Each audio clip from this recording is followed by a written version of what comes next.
Did you know minorities underutilize or terminate treatment services sooner than most other populations, and that treatment programs with strong cultural competency practices succeed in retaining patients in treatment longer?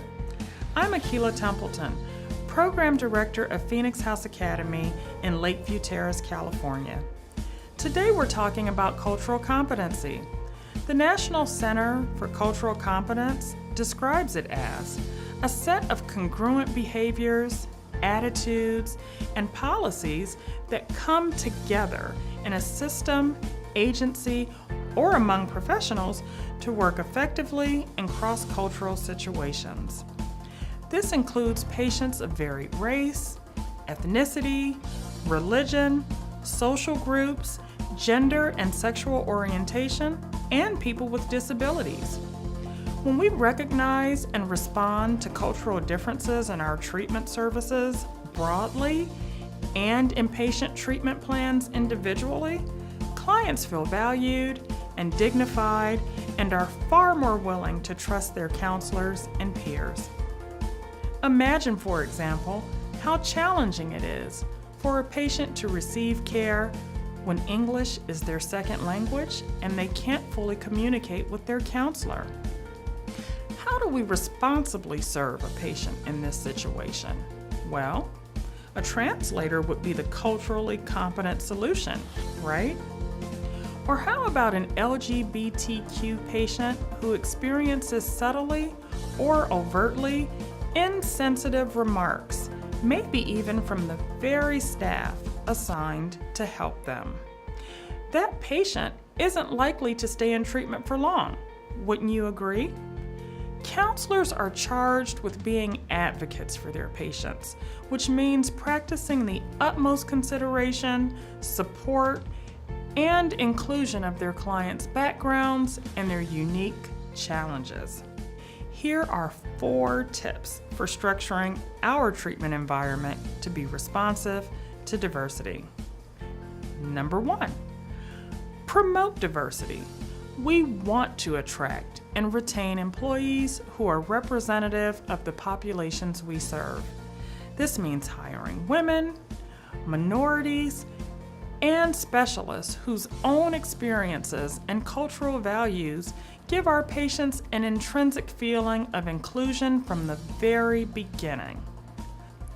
Even something as simple as displaying pictures, posters, and artwork reflective of differing communities gives clients assurance that their treatment program responds to wide-ranging cultural needs. Number 2, assess culturally competent services. This includes understanding cultural and religious sensitivities and scheduling programming around such events.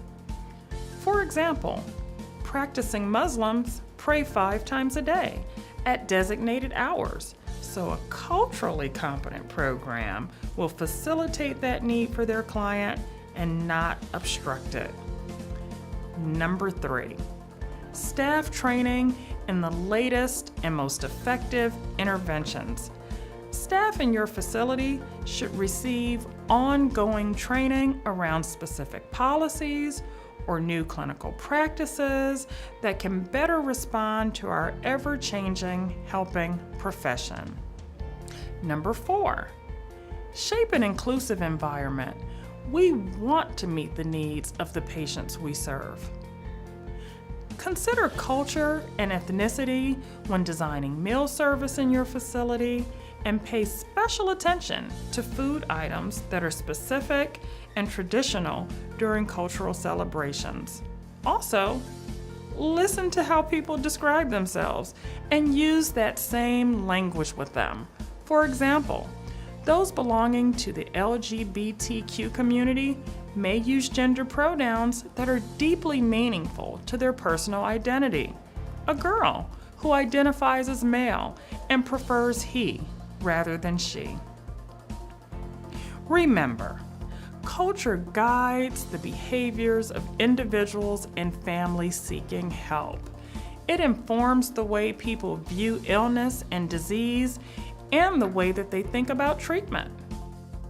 If you're looking for more information on today's Did You Know video blast, feel free to connect with me by sending an email to training@phoenixhouse.org.